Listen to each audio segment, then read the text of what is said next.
भरथरी की कथा। भरथरी राजा था। इनके छोटे भाई का नाम विक्रम था।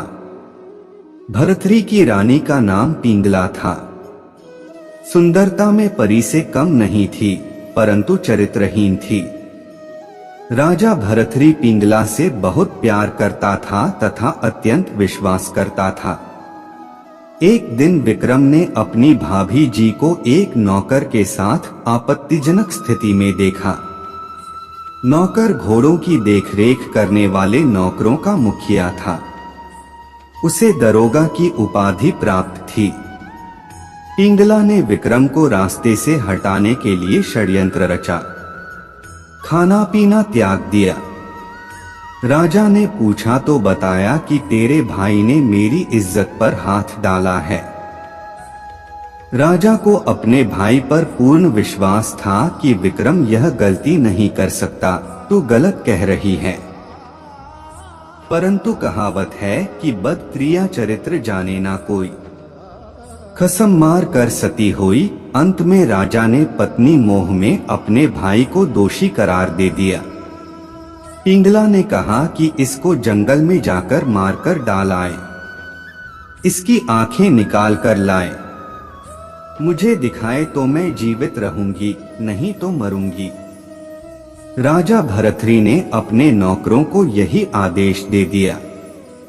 जब नौकर लेकर चले तब विक्रम ने कहा कि भाई साहब, आपको यह स्त्री मरवाएगी, आपको दुनिया से खो देगी। मैं तो चला। एक कवि ने कहा है, आज का बोला याद राखिए विक्रम भाई का, दुनिया में से खो देगा तुझे बहन लुगाई का। विक्रम ने बताया कि यह स्त्री चरित्रवान नहीं है, परंतु भरथरी ने कान बंद कर लिए। विक्रम की एक नहीं सुनी और भाई को मारने का आदेश दे दिया। दयावान वृद्ध मंत्री ने नौकरों से कहा कि विक्रम निर्दोष है, इसको मारना नहीं है। किसी मृग की आंखें निकाल लाना। विक्रम को किसी जिम्मेदार व्यक्ति के पास दूसरे राजा विक्रम के मामा के राज्य में छोड़ा।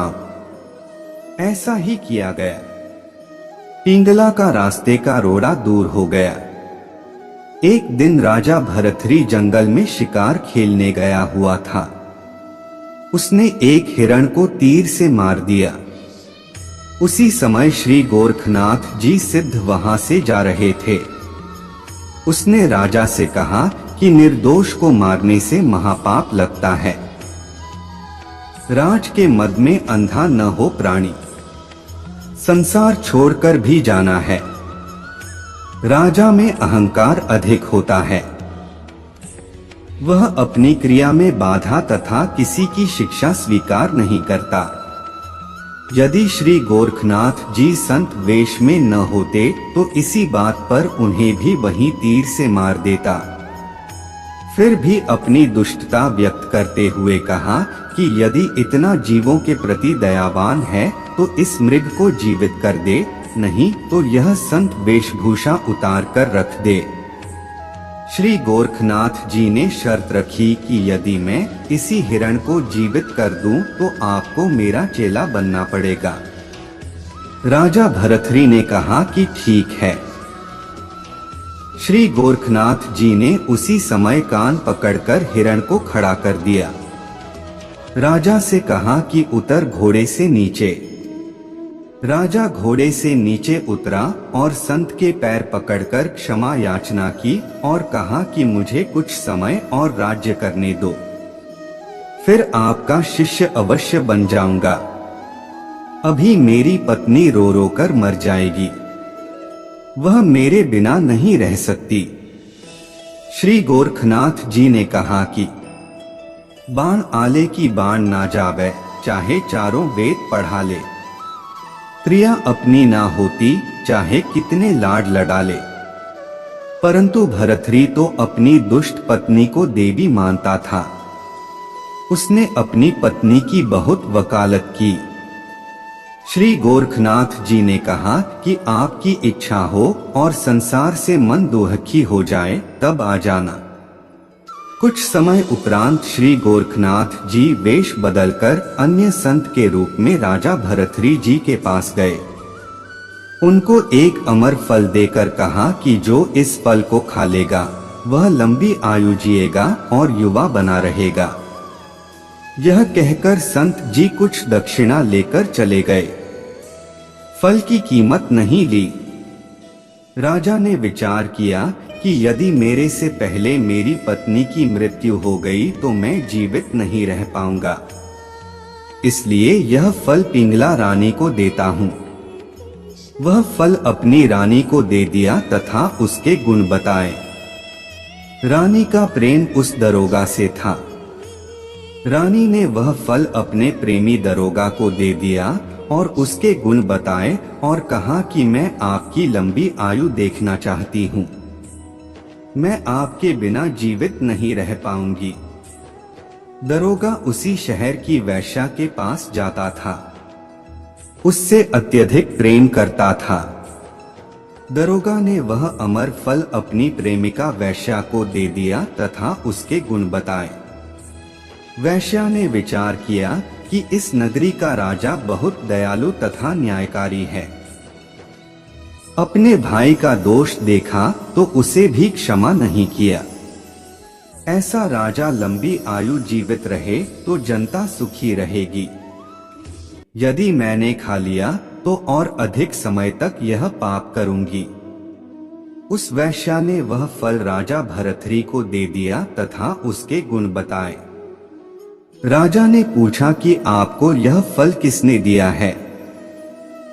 वैश्या ने बताया कि आपके घोड़ों के मुखिया दरोगा ने दिया है। राजा ने दरोगा को बुलाया। पूछा तो उसने बताया कि रानी ने दिया है। रानी से महल में जाकर पूछा कि क्या आपने वह फल खा लिया था? रानी कुछ नाराज अंदाज से बोली कि हाँ, खा लिया था। आप हमेशा शक क्यों करते हो?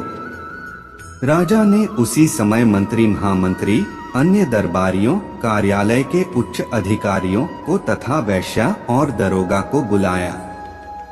दरोगा से पूछा कि यह फल आपको किसने दिया था? दरोगा ने कांपते हुए कहा कि रानी ने दिया था। राजा का अंधेरा दूर हुआ। अपने भाई की मौत तथा अंतिम वचन को याद करके दहाड़ मारकर रोया। कहा कि दुष्टा, तूने मेरा भाई भी मरवा दिया। कुछ दिन में मुझे भी मरवा देती। पिंगला रानी ने क्षमा याचना की। अपनी सब गलती भी स्वीकार कर ली। भरथरी उस दिन राज्य त्याग कर गोरखनाथ जी के डेरे में चला गया तथा परम भक्त बना। महामंत्री को पता था कि विक्रम जीवित है। विक्रम को राजा बनाया गया। दरोगा को नौकरी से निकाल दिया। पिंगला को भिन्न महल में रहने को कहा। उसकी पूरी देखभाल राजा ने रखी। उसे कभी कष्ट नहीं होने दिया। अलवर शहर के राजा के किले में पत्थर ढोने की नौकरी करना। एक समय श्री गोरखनाथ जी से गोपीचंद तथा भरथरी जी ने कहा कि गुरुदेव, हमारा मोक्ष इसी जन्म में हो, ऐसी कृपा करें। आप जो भी साधना बताओगे हम करेंगे। श्री गोरखनाथ जी ने कहा कि राजस्थान प्रांत में एक अलवर शहर है।